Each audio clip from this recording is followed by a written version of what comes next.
All right, guys, I'm back. I was gone for a little bit. I'm so sorry about that.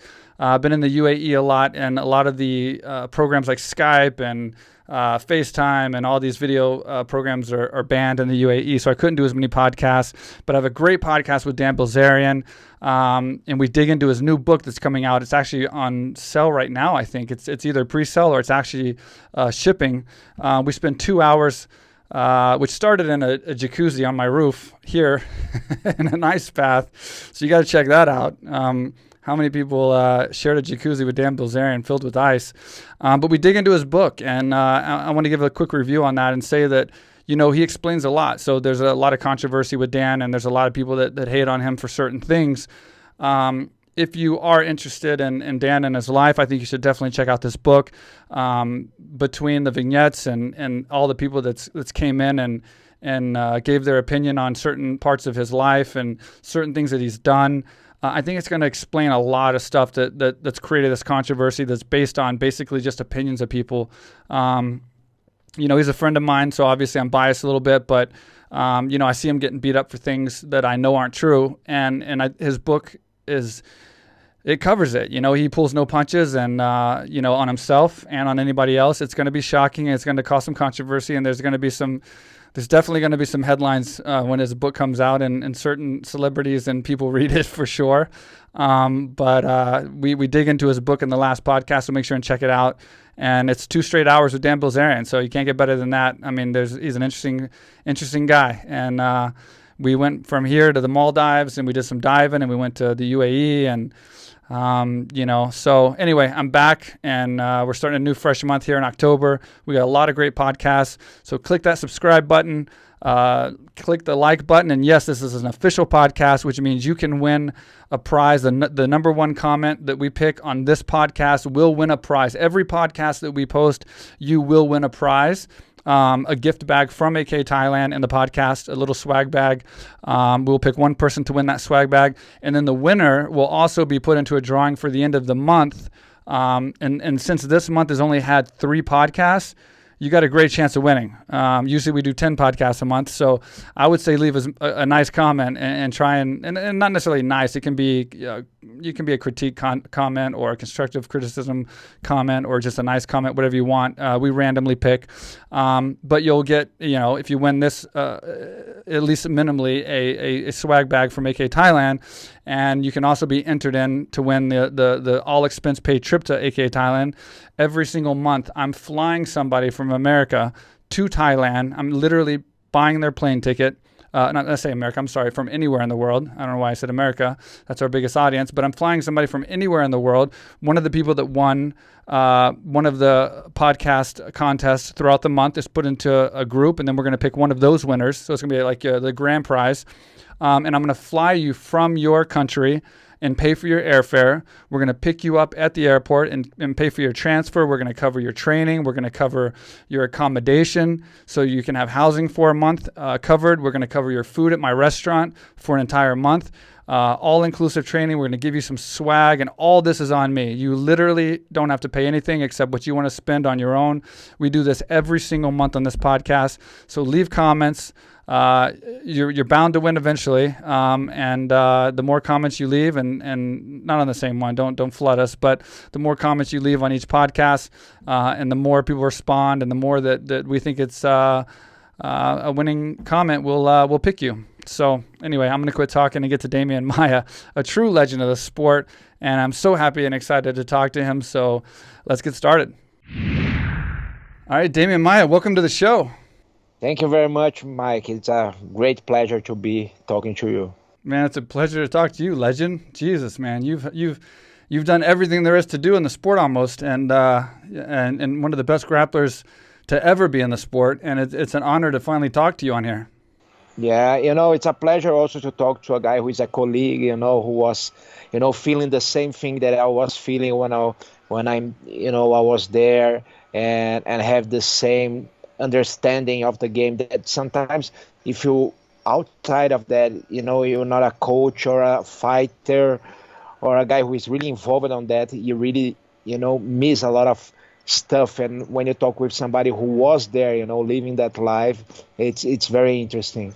Yeah, I love it. This is why I love this channel. You know, especially talking to everybody that's been in the sport, and that fights in the sport, Uh-huh. and yeah, it's great. So what's new with you? You've obviously, I heard some rumors you're calling out possibly Cerrone, Diaz. What's going on? Is there anything happening?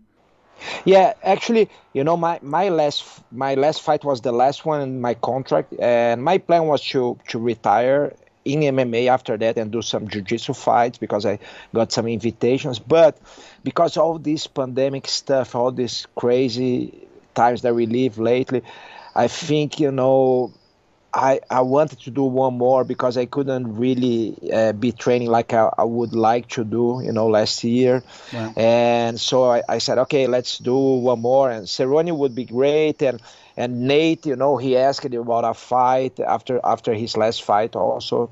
Was the same day that I fought. And I said it was a great fight, and some people are talking about Nick Diaz now. So depends just on the UFC. It's no secret that I want to do one more fight, and then it will be the last because I wanna also do some jiu-jitsu fights. It's something that really interesting me, and for now I'm focused on my new gym in Brazil, my new academy, Cool. and also just releasing a BJJ Fanatics instructional video about back control, and Cool. I will keep going with that. I want to do back submission, back transition, and do a complete back system. Yeah, that's awesome. I want to get into that a little bit later too. But as far as the Cerrone versus Diaz, what do you see happening in those fights if you do get those fights? And then is there anyone else that you're interested in fighting? Is there any other names in the back of your head that you would like to have? Obviously, you want one more fight. This is going to be your big last, MMA fight of your career. Do you have a preference of somebody that maybe not is listed or not has been spoken of? Like a dream last fight. No, I think it's Diaz, Nate or Nick, and Cerrone would be amazing because they are great names, Yeah. and it's nice to do a big fight when you want to finish your career. So I think that's the names that I'm thinking right now. And are you training hard? Are you still training right now as if you're going to compete again? Yes. Yes, yeah, I'm training regularly. Of course, I'm not doing like I'm in a camp, but I'm doing like pretty much twice a day. Some days I do just one, but maybe, sometimes Thursday I do just one training. But like yesterday I did jiu-jitsu, no-gi jiu-jitsu, and I did some MMA later on, like strike with takedowns. Today I already did boxing, and I will do some weights. Tomorrow I will do the same as Monday. Then Thursday I will do. Then what I did different now, I'm a couple days a week, couple trains a week. I'm doing some gi training to come back on track of the gi training because I wanna, maybe do some competition no gi, but also do one with gi. So I'm doing couple week. That's the main difference. The gi training. So normally Thursday and Friday, and also I keep doing my weights twice a week, and keep doing my boxing, keep doing especially I think the striking with the takedowns is something that I keep doing twice a week because even I'm not really sparring, but it's a kind of sparring, it's just not too much sparring on the ground. But the most important thing for me is this timing about when and how to take my opponent down. So yesterday, for instance, I was trained with a karate kid in my school. He's a great, kid, and it's interesting because he moves pretty well. He's Yeah. always, moving away, and he been trained with me a lot. And he's getting good on defending takedown, so it's a good challenge for me. He's a bit lighter than I'm, but it's a good training for this time because he's fast and he's quick. He trains karate since he's like 4 years old. His father is a karate teacher, and he's good in jiu-jitsu too. And as he been training a lot with me, he learned how to defend takedown. So he moves away, he moves well. It's hard to get on him, and even when you get now, it's not easy to take him down. So this Yeah. kind of training, I think, is very important to keep live in my conditioning. Let me ask you, when you get into a fight camp, like you actually have an opponent and you're fighting or you're training for an actual fight, I like to ask guys of your level and of your experience, most of them less than your experience. I like to ask what your fight camp is like. Like what generally do you do throughout the week as far as like how much time do you spend? Obviously, you're a predominant grappler, but how much time do you spend grappling, just regular grappling with strikes, sparring, strength training, conditioning training? What is your normal routine, just so people that are up and coming can see how you train your fight camps? Yeah, normally it's twice a day. We train. Saturday, I just do one train. And normally, in my case, because I'm I'm a grappler, the main train of the day is normally a grappling train. So can be with strikes or without strikes. Normally, when it's really away from the fight, we don't do too much with strikes. But when it's getting close, every time I train with small gloves, always, because it's very important to get used to this. It's so different, to choke. These days I was training with no gloves with the guys, and man, this is almost like cheating. When you get to the back, the submission is so much easier. The gloves makes so much harder to sink the hand and everything, and easier to the guy to grab your hand. So I always train with small gloves, but sometimes with no strikes, sometimes with strikes. As the fight is approaching, we use more strikes on the ground. Or even when I say the jiu-jitsu training, the grappling is not just on the ground, but also stand up, like the wrestling part, the takedowns, the against the cage, and these kind of things. So normally I do this almost every day. Yep. And then I do more, striking, a little bit more pure striking, but always with some, at least the takedown and trance. Even if I don't go all the way down, we don't train just boxing for boxing. It's always with some clinches and some shoots to the leg, even if you just shoot and stop twice or 3 times a week. Then I do weights 2 times a week. I used to run, but the last year I didn't run, but I used to run when I was doing after weights, like twice a week too. You doing elliptical now, like elliptical cardio or bike instead? No, what I do is when it's getting closer to the fight, we do a kind of circuit training, but inside the gym, Okay. So let's say there's 2 types of circuit training. One that is more like towards grappling, so it's more like we do like 1 minute the guy on top of you trying to hit you with big gloves, and you with small gloves trying to sweep, and then 1 minute in the bag, striking the bag. Then you come back and do mitts or pads, and then you go, you shoot the guy against the wall and try to a wrestler, you try to take him down. So you keep going for 5 minutes, then 1 minute rest, 5 minutes, punching the bag on the ground, all this kind of thing. And then when the fight is coming closer, what we add to that in other day of the week is the hardest training of the week is something close to that, but more towards sparring, not just with small gloves, but with big gloves. So we mix. We do like, let's say, 1 minute sparring with somebody like a tough Thai boxer with a good takedown defense, 1.5 minutes, let's say, and then I go to the meets. My boxing coach is already on the octagon or on the space that we're training, and then somebody comes on top of me and start to strike with big gloves really hard, and I need to sweep or stand up. Then next, I go against the wall trying to take somebody down, and then maybe between the rounds, the 1 minute between the rounds, we change the big gloves for small gloves, and then the next round is more like a little bit more like grappling and mitts, and then we change again, maybe shin pads, no shin pads, then come back to the sparring and takedowns and this kind of thing. So that's very hard because there is always like 3 guys plus the guy who is the boxing coach. So that's the worst. And of course the sparring training, that I do. Besides this one, I do one more time of sparring, like regular sparring, like 3 rounds or 5 rounds, depends. You warm up, you do 3 rounds, and then maybe you do some meets after that, but it's mainly, the 3 rounds or 5 rounds sparring with, different guys. At AK, we do like the Airdyne routine, very similar. It's like a cardio circuit, but sport specific, like what you said, where we do 30 minutes straight, and then it's like on the bike and then off the bike, and then we're doing pad work, we're doing grappling, we're doing drills, getting up from the bottom, defending the takedown, doing takedowns. This is the best training, I think, because it's sport specific to what you actually do when you fight, and then you're getting exhausted, you're having to dig deep or whatever. All right, fellas, you want to help support the podcast? I know you do. All this content, all these interviews with these fantastic guests that we're putting out for you, well, now you can. And you can save 20% off and get free shipping by getting the best below-the-waist men's grooming products on the market. I'm talking about Manscaped. All you got to do is go to manscaped.com, manscaped.com, enter code QUICK at checkout, 20% off, and free shipping.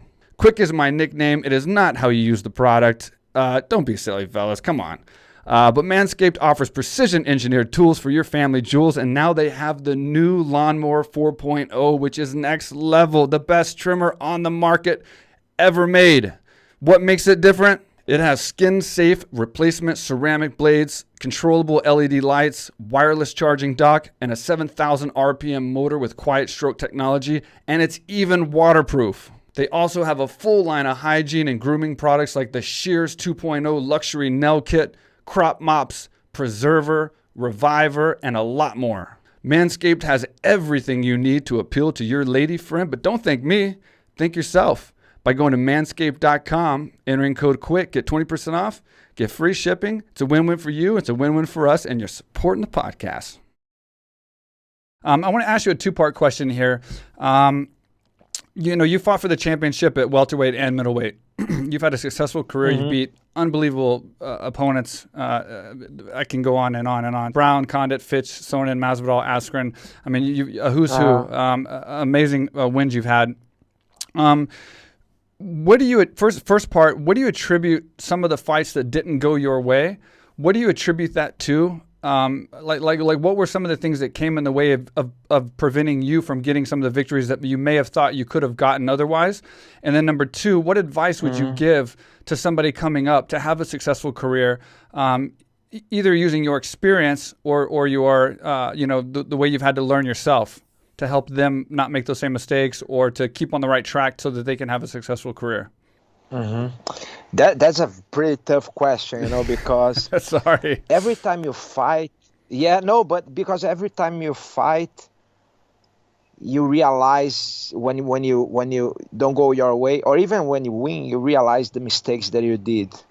And of course, when you lose, it's much more latent. You understand much more the mistakes, and you realize, let's say, it's pretty clear. Like even fights that I win, why I wasn't able to do something, or why I was able to do something. Let me pick up an example. So with Woodley, I was shooting to the legs all the time. He was very sleeper, but I was shooting to the legs.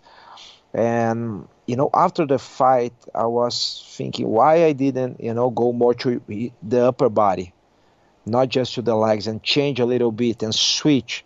And of course, I didn't train that for that fight. So I was not conditioning. You cannot just think and do, you need to be conditioned to that during the fight. So when I came back, I started to set up some trains that I was also going to the upper body clinch and some takedowns from there to get it better on that if I get into this situation again. Another mistake that I make when I fought, for instance, Colby, I realized that I got him with big shot. Instead of maybe, be more patient and walk well and try to punch him again or try to take him down, which would be the best. I just, saw the knockout and I'm not strike specialist. So I was too rushing in the knockout. So right. I started to punch like crazy and I got tired and he was able to survive. And so I was anxious. So when I come back, I realized that I say, okay, let's correct this mistake, why I did this, why I did that.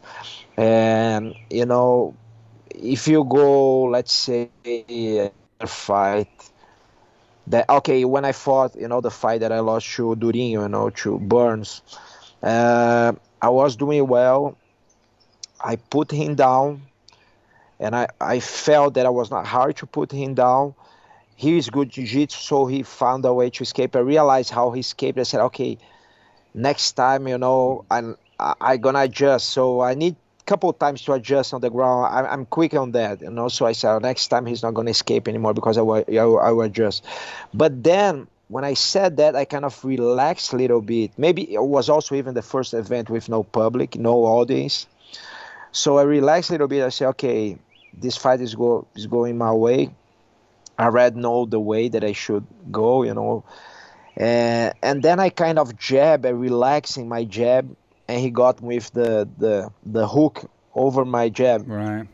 And then when I came back, I realized that I was getting this. I didn't realize before, but I realized after that I was getting this hook over my jab, many times. So I start to work on that to don't get this. This hook over the jab. So sometimes you see the mistakes in the training and you don't give attention. Right. Twice it happens to me. I remember when I used to, in the early in my career I used to kick a lot, and one time I was kicking a guy in the training, and I ran into him, and I never lost a fight, until that time. I was 11-0 in the UFC, and I was sparring with a good striker here in Brazil. I ran into him to kick, and he punched me at the same time. I kind of fly. Yeah. Exactly the thing that happens when I fought Nate Marquardt, I run into him, and he punched at the same time. So I made this mistake in training. If I was more, experienced, I would say, man, I cannot do that. That's pure danger. But I didn't realize that. And then a few years later, I was fighting Mark Munoz. And I knew he had something that when you start to go to his back, he hold your leg and kind of pull you into a crucifix and take you down from there. You think you're going to get a crucifix, and then he takes you down. And, I trained a little bit, just maybe one day, against that. I said, he's not going to be able to do that, and that happens in the fight. So I think as you're getting more experience, you start to understand. You see the mistakes during the training, you pay more attention to your opponent, and you give, the proper attention in the things that you should do. But you ask me which mistakes I think it's more. Let me just interrupt you for just 1 second. So I don't think I set it up correctly how I meant it. I didn't mean to so much go into the losses that you've had, but you've had so many fights and you've won so many big fights, and then you've had a couple losses along the way, like we all have. There's things to attribute to that, and so what I was trying to do was trying to figure out what people don't understand that watch fighters like ourselves get out there and fight is there's a lot of things that go into play when you go out there and fight. There's a lot of things that happen in training camp. There's a lot of injuries. There's a lot of sickness. There's relationship problems. There's financial stress. There's a whole lot of different things you got to deal with that you can never admit to after the fight, especially if you lose, because then you're looked upon as making excuses, and you have to just take it and you have to just move on. So I guess before we get into the second part of the question, the advice for people coming up, how have you dealt with some of those issues? Like as far as the day you've had more fights than me and many other people, so I'm sure you fought sick. I'm sure you've won many fights when you were sick and injured and not feeling good, not feeling 100%. What is your advice to kind of keep people, as far as the things that they can control, in line so that they can make the most of their careers and try to go in there as positive as possible and try to get that win? See, yes. So you're right. I can give many examples that I remember, and many fights that I had staff. I can imagine. A few weeks before. Yeah, fights that I like when I fought Woodley that I got 4 weeks to prepare, and my finger, I couldn't close my finger to punch because I hurt my finger a month and a half before the fight. I was not expecting to fight, so when I got the call 4 weeks, I said, man, I cannot close my hands still, so I couldn't punch, and also my ear was blown, so I couldn't shoot well. So everything that happens. But when you talk some things that you can control, I think is you really need to be have attention on the basic things to don't let, like, let's say when I fought Chris Weidman, I was a little bit with flu, the week of the fight. So after that fight, I went to a allergist in Brazil because I realized I always had allergy, for something, for dust, and when the temperature changed. So I said, man, that's in my control. I go to allergist, and what she can help me, and she helped me. She gave me some stuff that helped me, and I think you really, especially, we like a Formula One car, so we need to really pay attention to our body. It's something that took too much time for me to understand, that I need to pay attention when I'm tired, when I'm good, why, and try to understand the whys. And I always, I was just going and training hard, but you need to try to listen to your body and understand why you're tired, or why you're feeling so well, what you did to try to repeat the things that are working. Right. And the really basic things I realized lately, what I say to the kids in the academy is like, there's 3 really basic things that everybody can do, everybody can control. And it's nothing fancy, it's nothing magical, it's basic. It's like, one is rest. So how you sleep, and it's not just you're sleeping well, sleeping many hours. It's like, before you sleep, if you watching the cell phone on the bed, like, till like midnight, with the blue light in your face, you're not gonna sleep well. Even if you say, no, I did sleep well.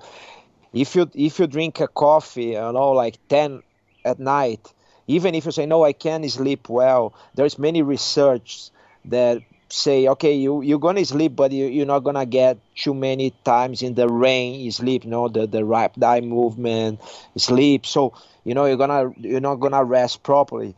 And so it's basic, what is better before bed, to read a little bit. Training is not easy. Everybody wanna look some social media and do some stuff, and sometimes you will do, but this cannot be all the time. I say you can make mistakes, maybe, like us, we like athletes in the best event in the world. You can make mistakes maybe 10, 15% till 20% of the time, but not 100% of the time. So you cannot be every night, before you sleep, on the blue light and or getting very excited with something. You need to calm down and taking care as a training of this. The other thing is, of course, the food, what you eat. So the same thing. You're not gonna eat well all the time, but at least 8% of the time, if you eat well, and 20% you don't eat so well, I think it's fine. But you need to really be conscious about that. And I like to study, nutrition. I think, to the people who has doubts, I think it's pretty basic. Try to eat real food, try to eat meat, eggs, vegetables, and try to, most of the time, of course, not all the time, because it's impossible, avoid the processed food, this kind of things. I think this is a good start. And the third thing is hydration. Is something that I realize when you don't take care too much, especially in Brazil, it's very, very warm, and normally the gyms here, the academies, don't have air conditioning, the fight gyms. I think pretty much like in Thailand. And so you need to be aware, because sometimes you finish the training, you drink a lot of water, and then you feel really full. And then, okay, now I go eat or go something. And then half an hour late, you're really thirsty, because you cannot drink all the water that we need in 1 minute. So, I like, when it's pretty hot here, I drink the water that I need after training, and then I fill a bottle and go with me and put in the car if I go eat somewhere, and keep drinking, because I think it's something that if you don't take care, can mess with your performance. So all these things that should be in a good performance, I think it's good, and it's good to pay attention. And like I said, I think you're gonna make, mistakes, and it's normal. You're not gonna be a robot to do everything right all the time, but let's say that 80% of the time you're gonna be or even more when you're getting close to the fight. You need to do things right in order to be a good athlete. Yeah, let me ask you if you'd agree with this. So for my career specifically, I didn't come in with the talent that you had. I didn't come in with this BJJ pedigree or some kind of extraordinary abilities or anything. Mm-hmm. And when I fought very focused, and I either got killed or I killed. And it's like, I was choked out by Paulo Thiago. I was knocked out by Matt Brown. I was held down by Yushin Okami. I was held down by Alex Garcia. Because I'm not a level of BJJ as you are.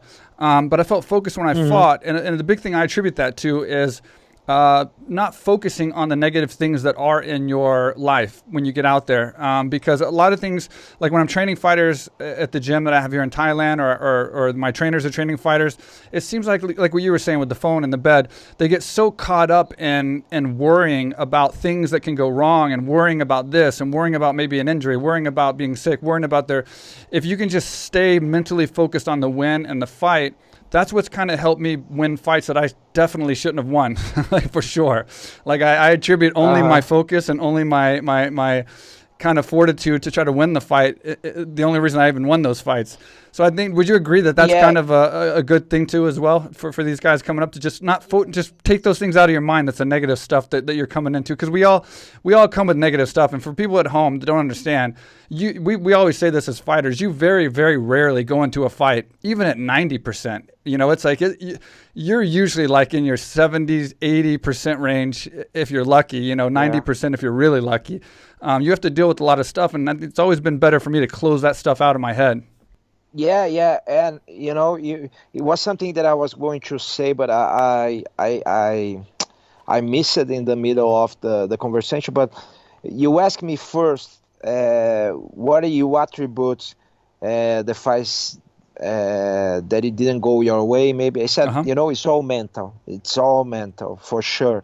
It's more. I spoke about the technical mistakes, right? But I think the mental mistakes are bigger. So that's the hardest part of the game, because sometimes you think you're doing, and the mental is not just during the fight, but during the fighting, the camp, during your life, during your everyday life. It's not, when you say mental, it's not just what you show in the day of the fight, but everything that you do before. So like you said, if you feeding your mind with trash all the time, or anxiety or discussion, stress, or either in with somebody or in a social media, for sure that's not gonna play well, because your mind is your biggest enemy if you don't know how to deal with that. And sometimes you think you're doing well, you think you're training hard, but it's just in front of you that you're making some mistakes mentally that you're gonna pay the price later. And that's the most tricky thing, because when you talk about technique, you can realize, I got this punch, and if you experience, you can say, okay, I'm gonna train to don't get that. I'm gonna ask a partner to do, okay, keep doing this, hook over my jab, because I want to train for that, and you do specific for that. But how you do that mentally, that's the challenge. It's much more subtle. Yeah, and I got to ask you this, just because you've had a full career where you've never been submitted. Other than me, I've been submitted twice. I went out on my shield against Paulo Thiago. I knew I was in a tough choke, and I knew I was going to get submitted, but I just have that fight mentality to fight till the end, and I never was going to tap from a choke. It's just my mentality, because I know the worst thing that can happen is you can pass out. So I passed out, and Bruce Buffer got to tell me what happened, which was not the best thing that happens when you're in a UFC fight. But I did tap out in an exhibition fight against Stephan Bonner on Ultimate Fighter Season 1. Now, the reason I tapped out was he put me in an arm bar, and it was a triangle choke arm bar, and it would have been fine, but my arm popped. And on Ultimate Fighter Season 1, we had one fight guaranteed in the UFC, and it was 2 months later. And that was in my head Mm-hmm. that if my arm got broke and I didn't Of miss this course. fight, I might miss my UFC contract and never be in the UFC again. So when that arm popped the Of course. first time, I made that decision to tap. What I want to ask you is, Mm-hmm. because you've never tapped, or are you just the kind of guy that wouldn't tap, or have you just not been in a position where if you are breaking an arm, breaking a leg that could cost you several months of rehabilitation and being out, would you have tapped? Or are you just like, Of course. Yeah. so you're just like a not a choke tap guy? Yeah.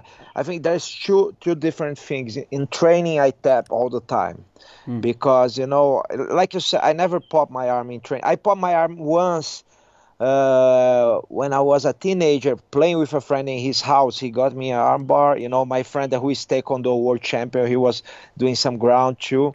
And we are Wait, playing. did Demian Maia And just he say that got he got me. tapped out by a Taekwondo guy? Wait a minute here. Yeah, Hang but on. I didn't. I was a white belt too. I'm kidding. I'm kidding. But he got me in an armbar, and I didn't know, the feeling before the pop, Yeah. and that was the only time. So after that, I never got pop, and I never I never pass out in training. I always tap. I just pass out once in my life in a championship because, like you said, it's just pass out and you wake up and Yeah. that's it. Once, a guy who I fought, he's a, multiple times world champion, ADC champion, and this guy, he lives in US now. He's a dear friend, and I won against him twice in a Pan American Championship in the semifinal and in a semifinal of Brazilian Championship, and then we went to fight in the absolute semifinal, and then the weight division. He got me in a choke, and I tried to resist, and I passed out. But I didn't realize that I was going to pass out. I tried to hold and try to, just Of to course, just get out. muscle in. Yeah, of course. And in a fight, of course, I think the most important thing about a submission is you gotta to be, ahead. So if you're ahead of your opponent, Right. right? So it's the best defense is don't get him to really adjust. Yeah. After adjust, it will be hard. So Yeah. I never passed to this situation in MMA and in Jiu-Jitsu just 3 times in all my competitive career that I got in this situation. One that I passed out and twice that I thought tap. One in the as a brown belt and 2 as a black belt. And I always, don't let the guy just nothing. When he's going to my arm, I realize I never relax. I never say, okay, I can let him go a little bit more, and then so that's the best defense is to Just when you avoid. go ahead, like anticipation, Yeah. anticipation, and of course, I got couple times in my career. I got I remember once I got a foot lock that I didn't tap and pop it a little bit, Yeah. but was not really bad, but it was something that in training I would tap, but I was able to resist because, it was maybe a semi-final of a Brazilian championship, something like that. So I resist a little bit more. I think in the UFC and in fights, I would resist a little bit more, try to hold a little bit more, even with the danger of get hurt. Yeah. But in a training, never, Yeah, of never, course. never. Sometimes the guy don't even stretch my arm, and I'm right tapping. Or there's a guy, a very good guy. Actually, he's gonna fight in Contender. He was getting so good in the heel hook, training a lot of heel hook. And I was training. It was winter in Brazil, like a couple months ago. I was training with that pants, the tight pants here, Yeah. not shorts, Yeah. but Yeah. Yeah. But you the can get a grip on him. Yeah. Yeah. yeah, it was really cold. So he was much, able to get my foot, and it was very Yeah. hard to pull. Yeah. So I tried to defend. He got me, in a round like a couple times on that. And man, as soon as I realized I never gonna be spinning like crazy for, minutes spinning and with the risk to get hurt my ankle and my knee just because, of my ego. That's no problem. Jiu-Jitsu is, for me, it's just like it's a cliche, but like everybody says, a chess. So if he got the checkmate, there is no. You can resist and try to escape a little bit because it's part of the escape. You resist a little bit and find space to escape. But it's not worth to get hurt and be like a month without training properly. Yeah, and for all of our viewers watching right now, do what Demian says. I'll give you the advice, what not to do. Don't be a stubborn dumbass when it comes to training, because I've had 5 elbow surgeries, 3 knee surgeries, and a shoulder surgery, and every single one of those came from training because I didn't want to tap, and I'm an idiot, and I went back and forth and just grinded the bones in my elbow until I had so many floaters in my elbow I couldn't even move it. So listen to Demian here. Don't be stubborn. Tap in training, and don't get your ego inflated and use your ego there. What's up, everybody? I am here in Thailand. This is the first time I've ever been here. Been dying to come here for years. Mike Swick, he's one of the big reasons he's been trying to pull me down here. What he built down here, aka Thailand, is incredible. There's people here from all over the world.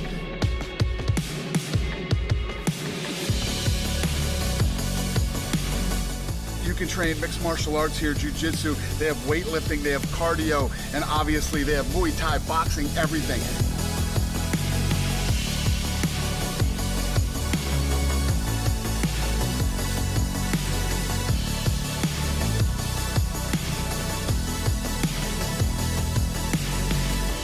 I'm telling you guys, I know everybody wants to go to Thailand because Thailand's so cool, but you can't come to Thailand without coming to AKA Thailand. Come on.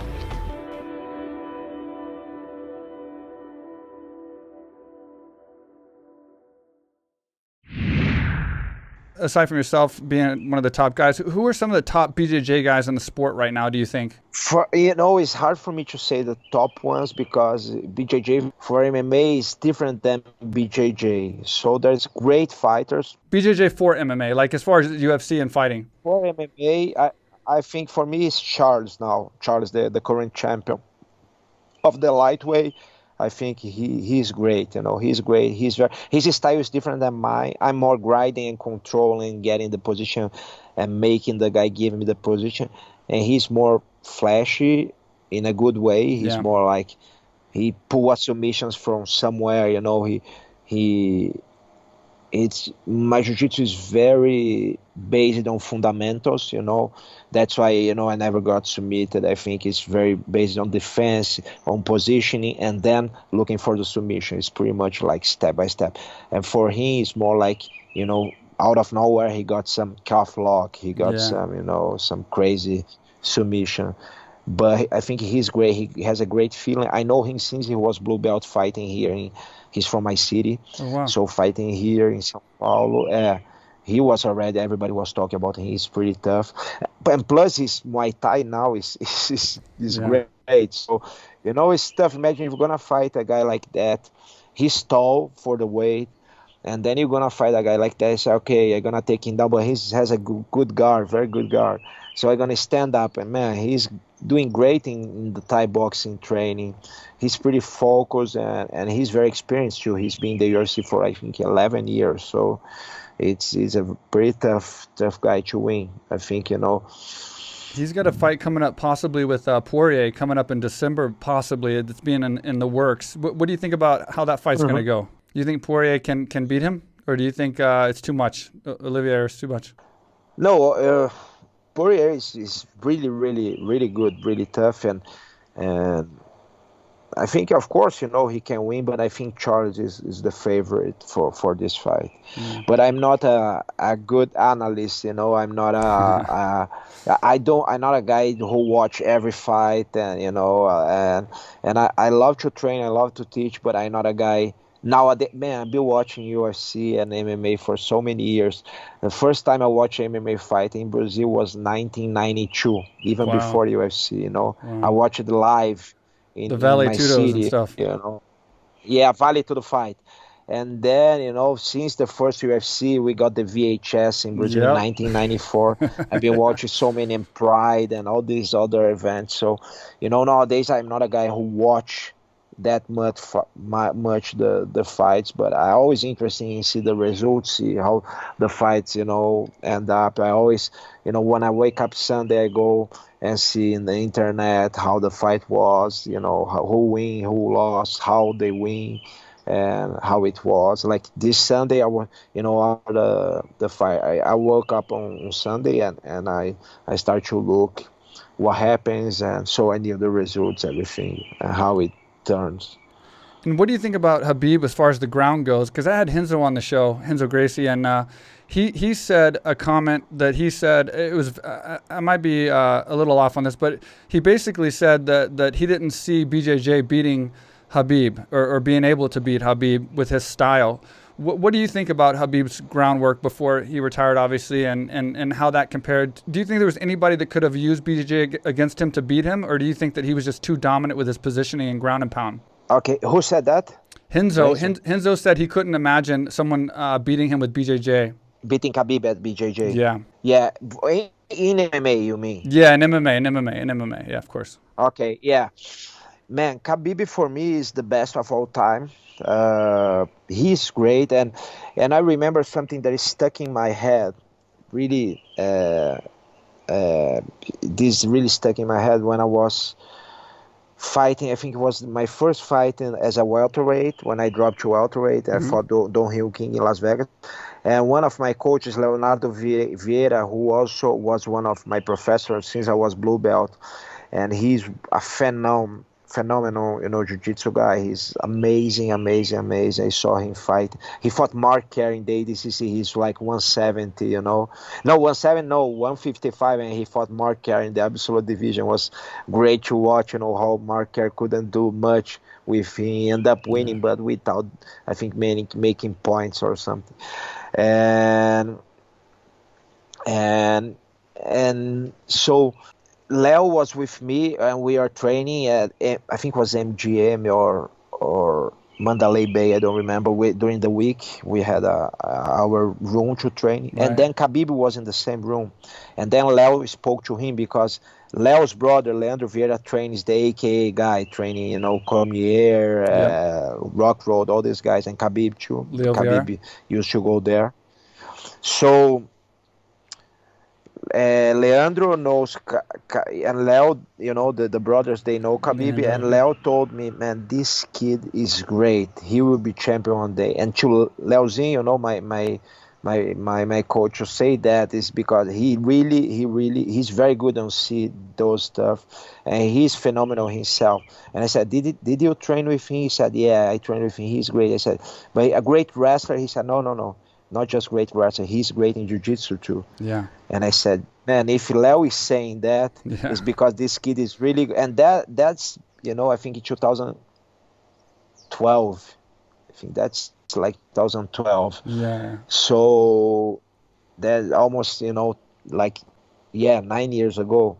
So Leo was saying he was great in wrestling and jiu-jitsu and grappling in general that time, like 9 years ago.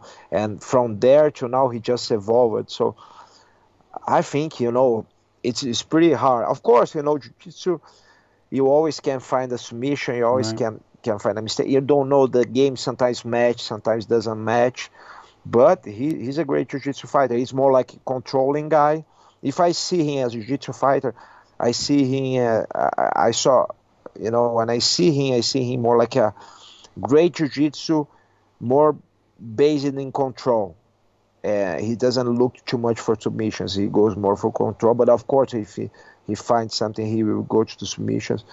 He's more like conservative because, of course, his way is wrestling. He's not too much submission. His style, but of course he got good submissions, and as every wrestler, they can adapt it to jiu-jitsu pretty well, and he did amazing because he comes from a part of Russia and Dagestan who also think they have good sambo, so he probably has this familiarity with submissions since he was younger, not just pure wrestling. So I never trained with him. I don't know, how is the level. But what I heard about him is that he's great, in jiu-jitsu too. And lastly, just because you fought so much in this division, and all the way to the top, do you think Colby has a chance to beat Usman, or do you think Usman is the new unstoppable welterweight that's going to be hard to be beaten? No, I think he can. I think I I mean, feel the same way. Yeah. Usman, I think he's great. He's man. Very Usman good. is pretty tough, and he's technical. He's very technical. He's very complete. So he's a guy who's a good striker. He changes stances when he's fighting. He has a beautiful stand-up style. He has a good distance control with people don't understand well. How he got burns with so many jabs because it's not easy, to hurt somebody with the jab. You gotta have a very good distance control, and he managed distance pretty well. He's able to. His mindset is pretty good. Sometimes he starts not doing so well, and he keep going, and recover and get over. So that's important because you see he has a champion mindset too. Yeah. He's not the guy that if he got pressure. He will give up. He doesn't give up. He's a great wrestler. He's strong for the welterweight. I think he has like a kind of perfect body to the welterweight. He's not really tall, but he's not short.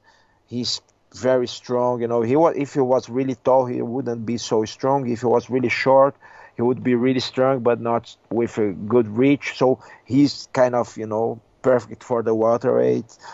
So I think it's pretty hard. But Colby is a guy who also has this mindset, who keep going. He doesn't give up.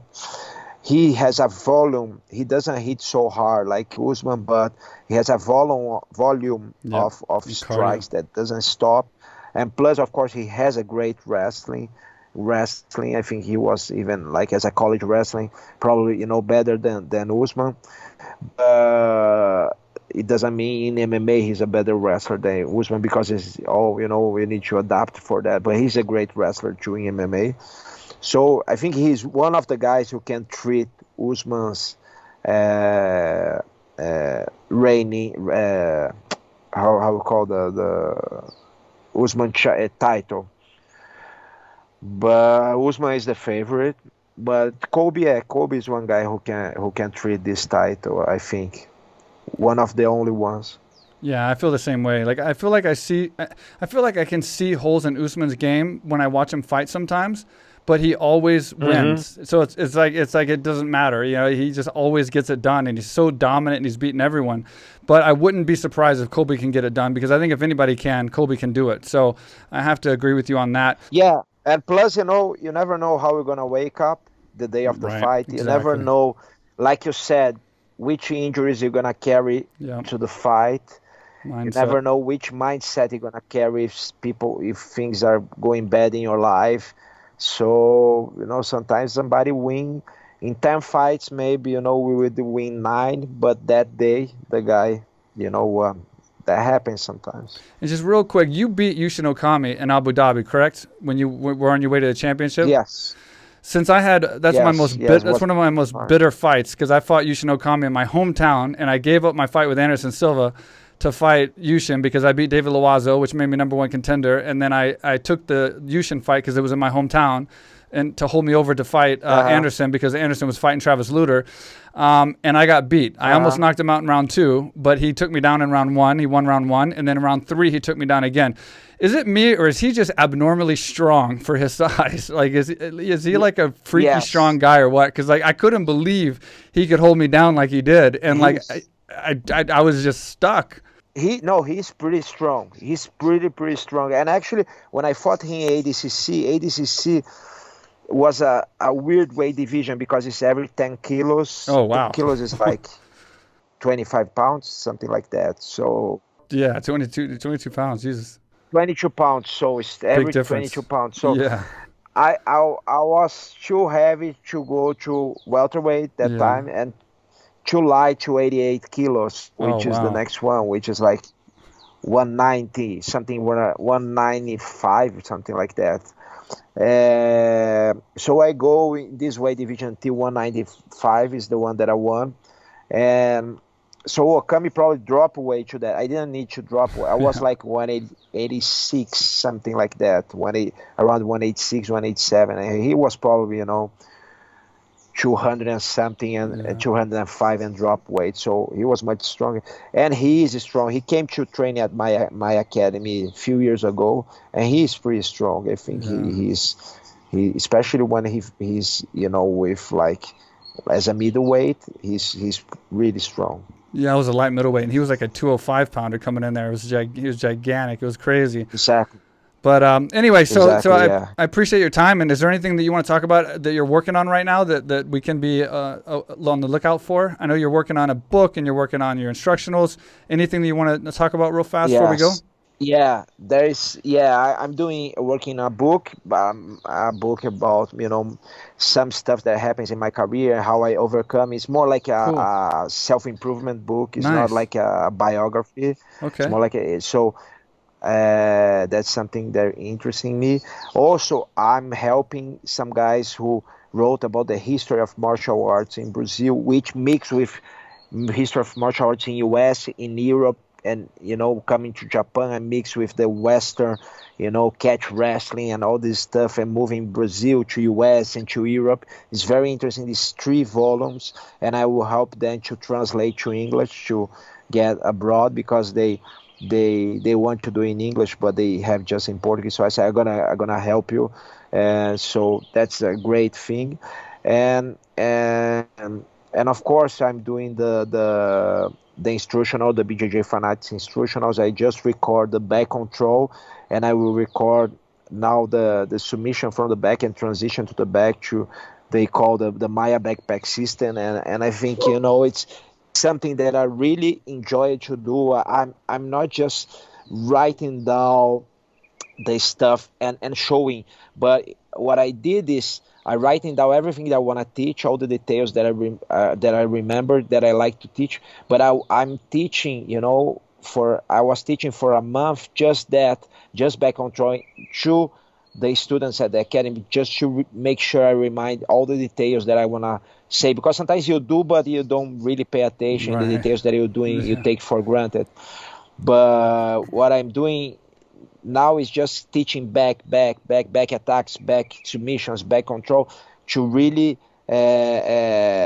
give the best that I can to the audience. So I think it's a great instructional. I try to do a great job, and I think it's really came like it. I like it. I think this first one came with a little bit of echo in the sound. So the next one I want to be better, but the content is great. I did not just the techniques, but I put some bullet points, to make easier to the people to remind the stuff. Nice. I put some diagrams, and just explaining, from when you do to control the back, what the guy is gonna do to try to escape, how you're gonna avoid that, go like this back and forth, and it's pretty fundamental, but with a lot of great details. Awesome. We'll send me any information that we can put in the description, and we'll put that down there for you, so everybody can go follow your social. Well, obviously, we'll put your social media, your website, and everything. But anything else, just send me, and we'll link it up below. It's been an honor to talk to you. I've always wanted to talk to you and have you on my show. And you're a legend of the sport. Thank you for taking so much time out and sharing so much conversation with me. This has been an awesome experience for me. So thank you very much, sir. Thank you, Mike. Thank you very much. It was great. And sorry, we've been talking about this conversation for a long time, but we in a different time change, and I was busy with other stuff. No problem. But finally we were able to talk, and it was great. I had a friend going there, Bruno Murata, who was training in the AKA. A Brazilian friend here who was training with you there in Thailand, and he says great things about Thailand. One day I go there to visit you. Yeah, you're welcome anytime. Just let me know, hit me up, and I'll take care of everything for you. How is Thailand? When you moved there? I moved here 10 years ago. 10 years? Oh my God, 10 years. Yeah. They say it's great. It's beautiful. You live in Bangkok or no? Phuket. I live in an island in Phuket. I have the AK Thailand's situated in the jungle, right on the side of a mountain here in Phuket, Thailand. Yep. Yeah, that's beautiful. Yeah, I live 25 minutes away from São Paulo, but look, I just built a lake. Oh, wow. Here. Nice. I heard some like chirping in the background of some like exotic animals you got or something. Yeah, there's a monkey here, was just here. Look. You got a monkey? Can you see? Yeah. Oh, wow. Can you see? Yeah. Yeah, look. That's a monkey. Huh? He's a wild monkey. I cannot go too close because it can bite me. Well, don't get bit on the podcast. It'll be good, Yeah. good for viewing, but not good for you. A good video. That's your house? Yeah. It's jungle here too. And it's like 25 minutes away from São Paulo, so it's great. I love jungle and rainforest, like the beaches here in Brazil. So, but I heard Thailand is amazing too. Yeah, it's amazing. Just let me know whenever you want to come visit, and I'll take care of everything. Thank you very much. Thank you. All right. Well, I look forward to seeing what's going to happen with you next. I'm going to look forward to your instructionals in your book, your motivational book, as well as your fight. If you get a big fight to finish your career, I'm going to be watching that for sure. So thank you again for being on the show, and we'll stay in touch. Thank you very much. Let's stay in touch.